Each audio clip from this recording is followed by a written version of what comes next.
First, open up your Google Classroom. You'll see a screen similar to this. You are on the Stream tab of your classroom. This is almost like a Facebook news feed. Everything that you post will show up on this page. So I recommend not posting anything super pertinent here because it could get lost in the feed of your classroom. After you have a few things there, you can tell things to pop up to the top of that list, and I'll show you that a little bit later. If you're only interested in one of these topics today, go ahead and check the description, and I will have a timestamp for you so you know exactly where to start watching. When you're ready to make assignments, you need to click over to the Classwork tab of your Google Classroom, and you'll always start with the Create button. I'm going to start with the topic section. These create headings in your Classwork tab, so you'll need to decide how you're organizing your Google Classroom. I like to organize my Google Classroom by week or by date, so that's what I'm going to do today. Depending on what your grade is, it might make more sense for you to organize your content by subject area. I have a video on my YouTube channel about how I organize my Google Classroom, and like I said, you'll just have to decide what works best for your classroom and with the schedule that you're sharing out with families. Now I want to take some time to break down the different types of assignments that you can create. If you are creating a general assignment, this would be things that your students can complete and hand in. So when I create my assignments, I like to start with the topic in front, so weeks for me, because it just helps me keep things organized and make sure things stay really clear, and I might say addition practice. Over here, you can see exactly what's happening with your assignment, if you want points or for it to be ungraded. So maybe I would like it to be a 10-point assignment. I can choose to send it straight to week 1.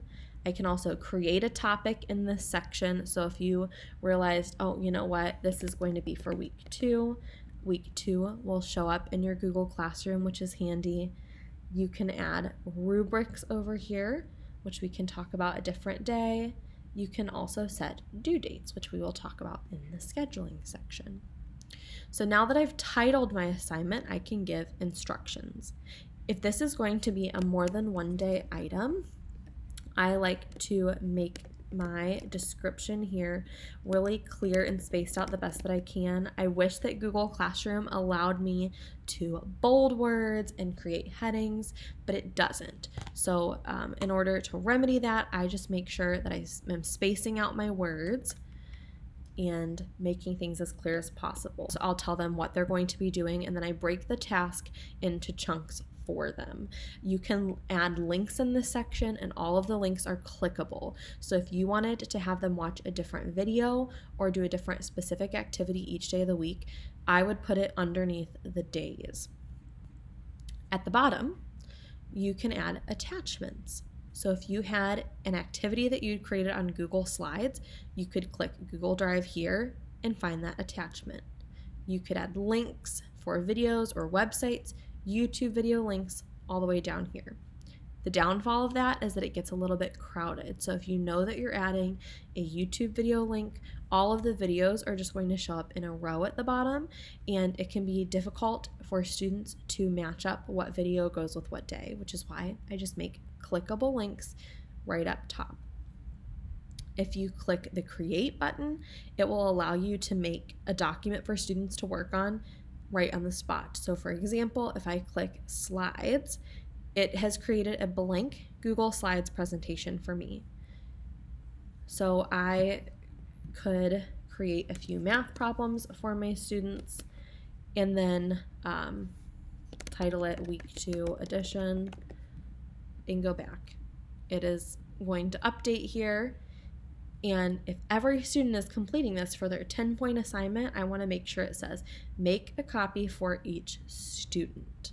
If you already have a Google Slides presentation in your Google Drive, I want you to click the Add button and then Google Drive and find the presentation that you have and click Add. It's important that when you add it, you are clicking Make a Copy for each student. That way, every student will get their very own Google Slides presentation. They can do their math, and then when they're all done, they can hand it in. Let's talk about a quiz assignment. If you do a quiz assignment, it will create a blank Google form for you, and you can edit the Google form by just clicking on it and create a quiz as you go.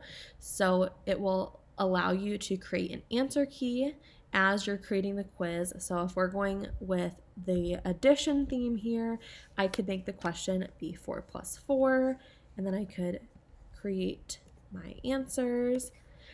And as you go, your task is just to select the correct answers. So I've selected that my answer is 8, and I can keep on adding questions and creating my quiz for my students. That's a very simple quiz. You can do a lot more with them.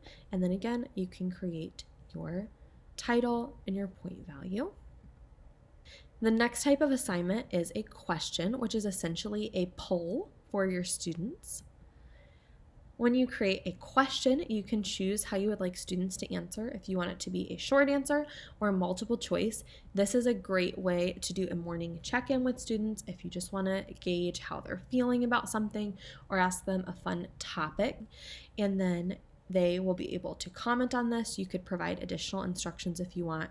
You can always do attachments. So if you recorded video instructions, attach them there, and you can again choose what kind of answers they have and give those options to students. Make sure if you're doing short answer, you're aware of these buttons right over here. Would you like students to be able to reply to each other's comments? Go ahead and make that decision for yourself. If you are letting them reply, make sure you have some guidelines set for your classroom to make sure that your students are ready for that. The next type of assignment that you can create is a material. Materials are so handy. At first, I kind of wondered why I needed materials in my Google Classroom, and now I am here for it, and this is why. I have a material in my Google Classroom, and I use it every single week. I move it from week to week, and I'm going to show you how great this is. Resources and FAQs.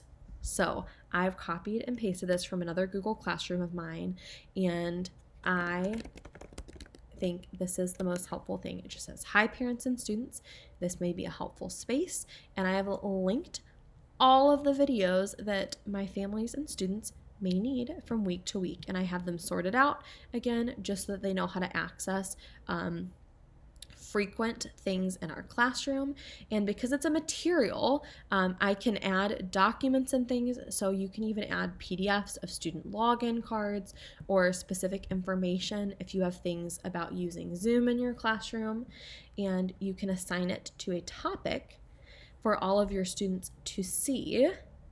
And then every single week, your students will be able to open this handy tool and they can see all of the resources that may be helpful to them, but they don't have anything to hand in. So this post will never expire and they can access those resources. And then when you get to the following week, you can simply take this resource and drag it up to week 2. So every single week they have this growing list of videos and maybe questions, and that will be a time saver for you as the teacher, because students and parents have that right at their fingertips to support them with their online learning. So the materials tool is really handy. You could even make toolkits for different subject areas to support students and families, and it's just really helpful because it doesn't have a due date. The last helpful thing is the button that says reuse post. Now, this is gold right here. If you click reuse post, you will be able to see all of my archived classrooms from playing on Google Classroom, but you'll be able to see any Google Classroom you've ever had before. and any Google Classroom that you are a co-teacher on. So if I go to my Organize and Educate Google Classroom, I'm going to click that classroom. I can see any assignments that I've created in that classroom.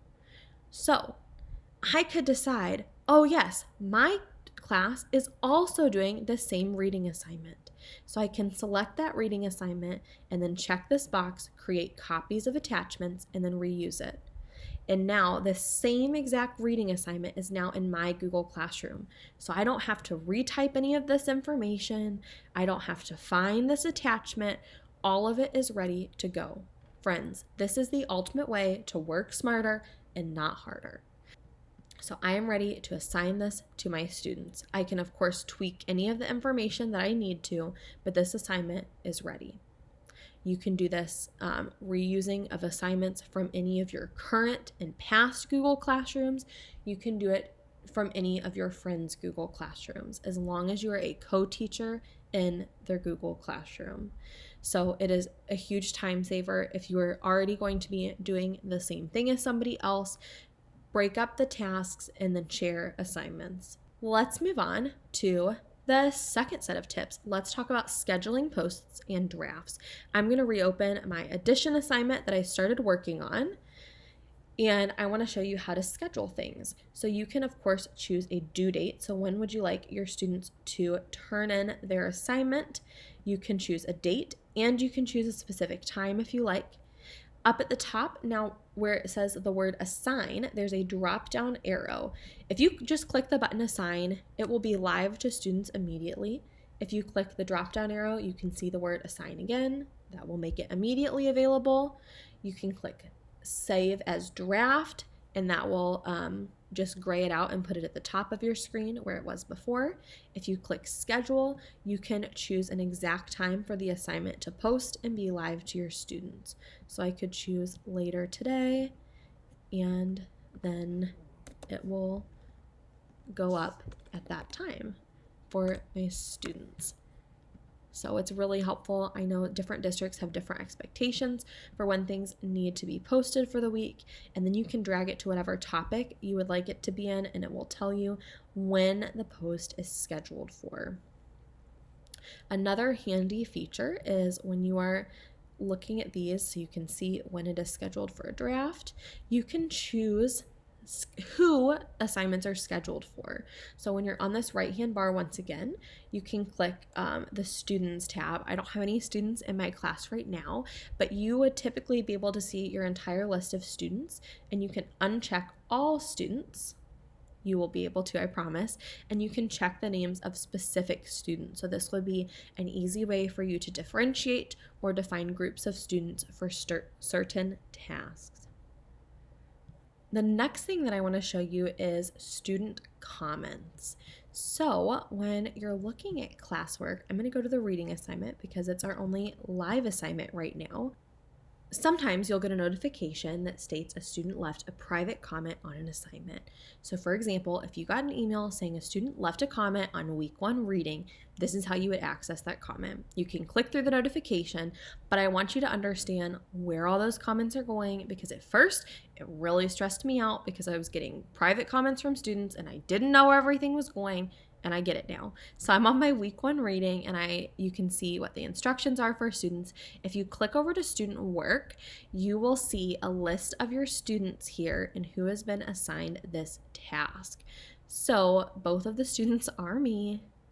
Sorry about it. When we do our live feed, you'll be able to join this Google Classroom and play around with a variety of assignments so that you'll be able to see a student perspective. So under this Casey Bohm, you can see a comment. If you click on her name, it will bring you to a little conversation that's specific to this assignment. So you can see the timestamp of when this student commented, and you'll be able to comment back. So this isn't in the classwork feed. This is just a text message feed almost on this assignment with this student. So I can comment and say, great work, keep up the awesome retelling. I am proud of you. And I can comment back to the student and they'll get a notification immediately. Sometimes students in my class will ask specific questions about assignments in this space. So it was really huge for me when I was able to figure out how to best utilize this space. Also, if you give feedback on assignments, they count as private comments and they'll show up here for students. So it's really important to see how all of this works. Next week, we're going to dive into that feedback and grading and how you can utilize that space better. And I'm excited to share those details with you.